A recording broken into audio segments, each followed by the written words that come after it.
Welcome back to my channel. I am today filming a video that I have been thinking about filming since forever. I have been talking about it for months and I'm finally doing it.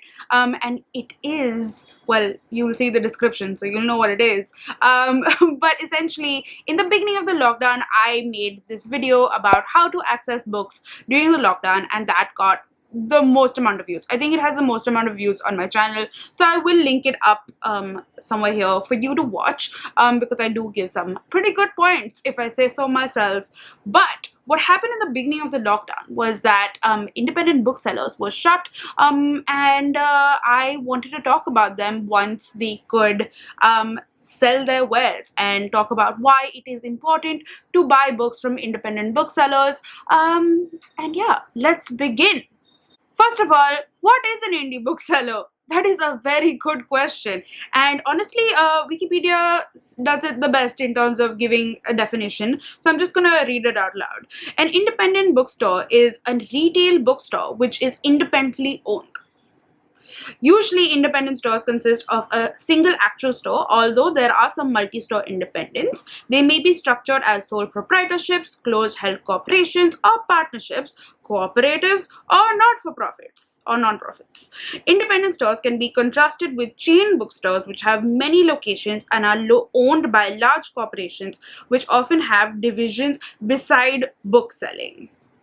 So that's what an independent bookstore is. But why are bookstores important and why is Smriti talking about them? I'm sure all of you have your various reasons, but for me, I have my top three and I'm going to mention them now. The first reason is that apart from being a bookstore, the bookstores are actually cultural epicenters.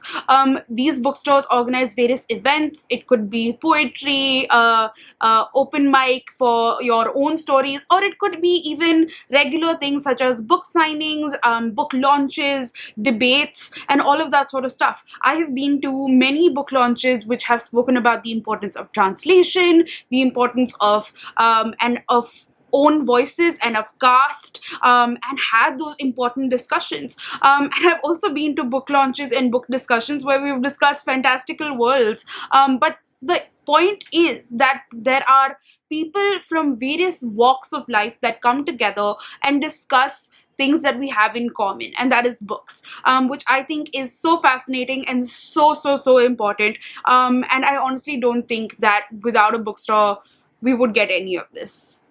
The second reason is that it is a place where you can go check the books out for yourself. I always like to go to a bookstore and read some pages or maybe even a chapter of a book to see whether I would like it or not. Also the smell. I just love the smell of a bookstore and just being able to The third reason is booksellers in most cases are readers themselves. They have the best recommendations, and I've been seeing this since I was a child. They have a knowledge as to what books are doing really well, which books are doing okay, which books have just come in. They just have the knowledge and will be able to guide you appropriately. It's not just an algorithm telling you stuff. You must be wondering, but Smriti, why are you telling us about these independent bookstores and the reasons why they're awesome? We already know. That's because right now, independent bookstores need your help and patronage more than ever.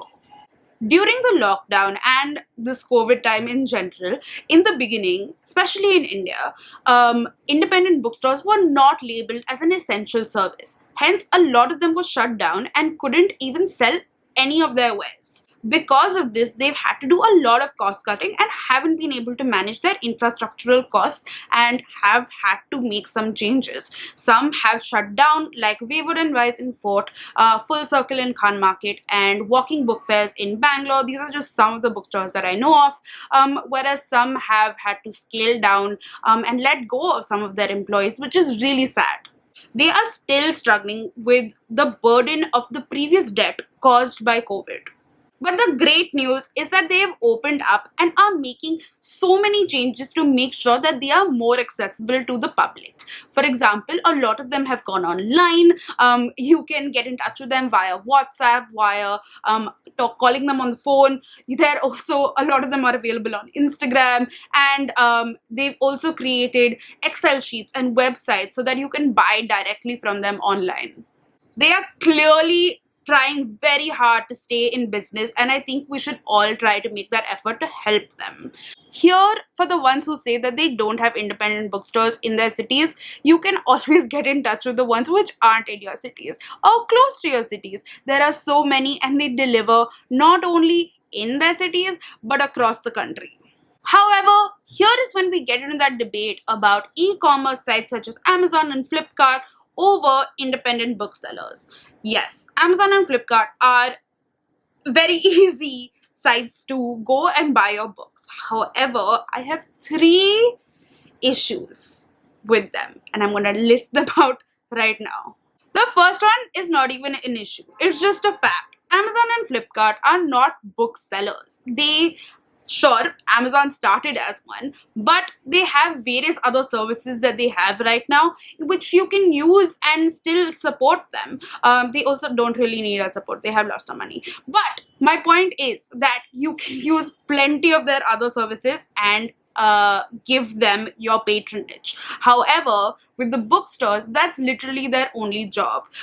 These bookstores, for example, are either only selling books or have cafes as well, and all of them have been shut down and have been giving them issues because of this lockdown.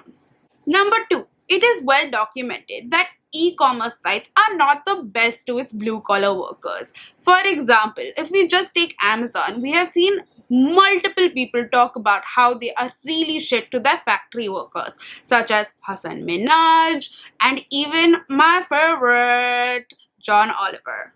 I have tried to do some research and have found some articles about India in particular. This is what one person called Ranga, who is 37 and a driver at Amazon Transport Service, had to say. He said, if we take a casual or medical leave, we do not get paid. There is no holiday per week. Only for those working on Amazon, benefits such as Provident Fund, employee state insurance, and paid leaves are applicable.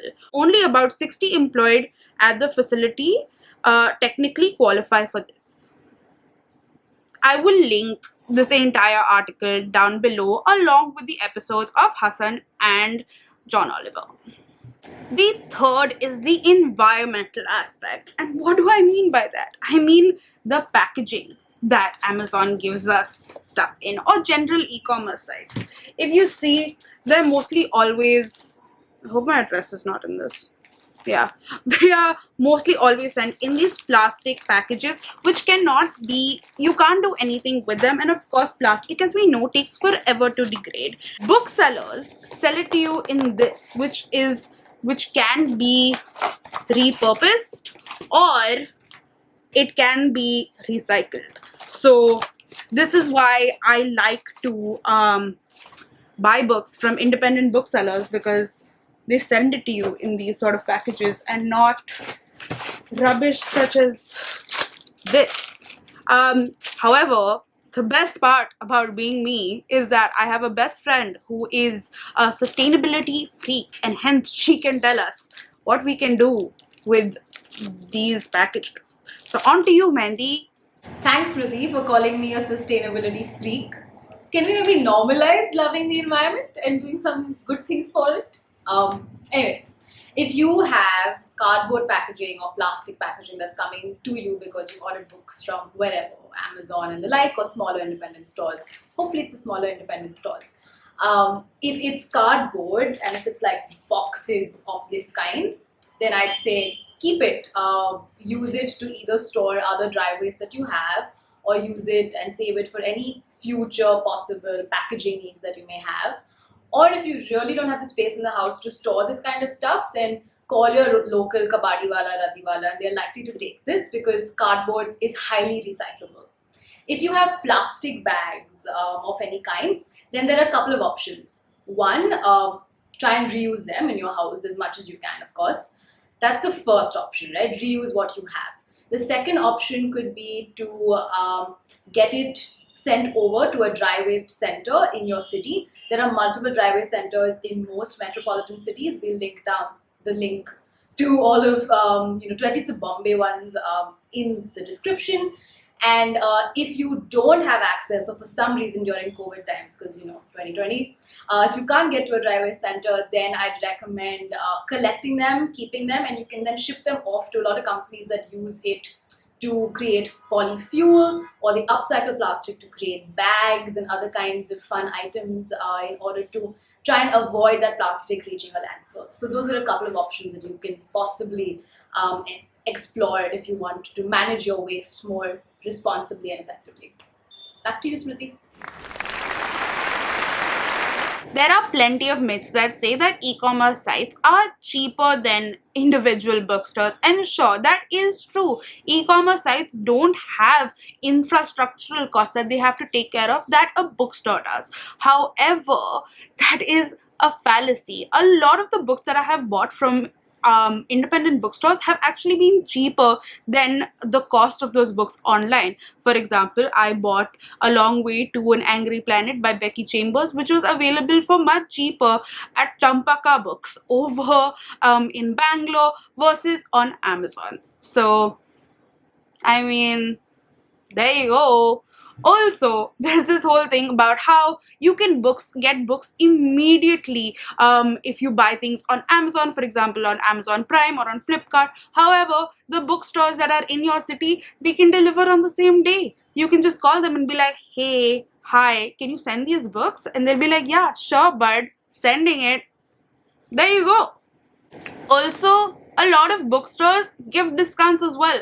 For example, one of my favorite bookstores in Bombay, Kitab Khana, used to at least give a 20% discount, so I would always have that. Another bookstore in Pune called Pagdandi gives a 15% discount at all points of time. There are also many of these deals that they carry. For example, Champaka also has a sale option, and just there's so many things that you can look at. It's not only online bookstores that have sales. During my time in this lockdown, I have become best friends with some of the bookstores and independent booksellers. I have had such great experiences with people giving me some of the best recommendations, making sure that they source some of the books so that I can get them, and just being the nicest, sweetest individuals who I can have great book discussions with. Blossom Bookstores sent me at least 40 million WhatsApp messages just taking pictures of their bookstore and of their second-hand books in a particular genre that I wanted, and sent me those and said, why don't you look through these images and see what you want? I asked Bookshop Jorbag for some feminist reads, and oh my god, they came through. They gave me some books that I had never even heard of, and I stock books like a crazy person. Kitab Khana has given me books on the same day. Pagdandi has been the nicest people ever, and all the bookstores actually. I made sure that I asked them, hey, can you please try to use as little plastic as possible? And they always came through. They always used newspapers or cardboard or something like that, and always gave me the books in shining, pristine conditions, because they know how much these books mean to us. They have seen us. They experience our joy because they experience that joy as well. So they just know how to take care of books, and they will always try to give you the best experience possible with regards to the books. So what I have done is, I have linked down below a spreadsheet which includes all the bookstores that I know of currently. I have included their numbers, their social media links, or just email IDs, whatever it is that you can, so that you can get in touch with them. More importantly, I have also linked down below a Google form which you can please fill up and let me know of other bookstores so that I can add to that spreadsheet. Let's spread this spreadsheet far and wide so that more people know about independent bookstores from all over the country. Coming to the end, I do understand that buying books from an independent bookstore at full price can be a privilege.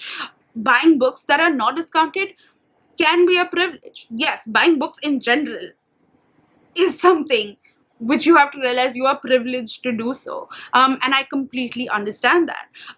However, I'm not saying only buy books from independent bookstores. I am saying let's just be cognizant of the fact that these independent bookstores are struggling, that we help them out as and when. For example, if you are buying books online from Amazon or Flipkart and you see that there isn't too much of a discount that is available, then call up your bookstore and buy it from an independent bookstore instead. If you're a person who buys 10 books in a month, make sure that maybe 2 or 3 of those books are bought from an independent bookstore. Carve out some amount of your money that you spend on books to help independent bookstores. And if you can't do any of these things, then at least support independent bookstores online by spreading the awareness. Tell people about independent bookstores, follow them online, share their content, engage with their content, and just generally tell other people about these bookstores and what they can do for you. In that same vein, make sure that you buy your groceries or anything from your local kirana shops, from your local grocery wala, from your local vegetable wala, fruit wala, whatever it is. Make sure that you buy local and support them. Right now, they need our help more than anything. Oof, so that is all. Thank you guys so much for watching this. Honestly, I feel like I had hyped up this video in my head and was just really nervous about making this. I'm going to take a lot of time editing this video, but thank you guys so much for watching it. Please do share this video with people who you know so that they know more about independent bookstores and are encouraged to buy from them. Comment down below with, don't comment down below, make sure that you use that spreadsheet and those forms, and tell me more about independent bookstores in your city or just any city that you know of, because let's just spread the word and read more books, I guess. I don't know what I'm saying anymore, but thank you guys so much for watching. Stay tuned because I have more content coming up on similar topics. So make sure you do subscribe, hit like, comment, do all of that good stuff, and I'll catch you in the next video. Bye!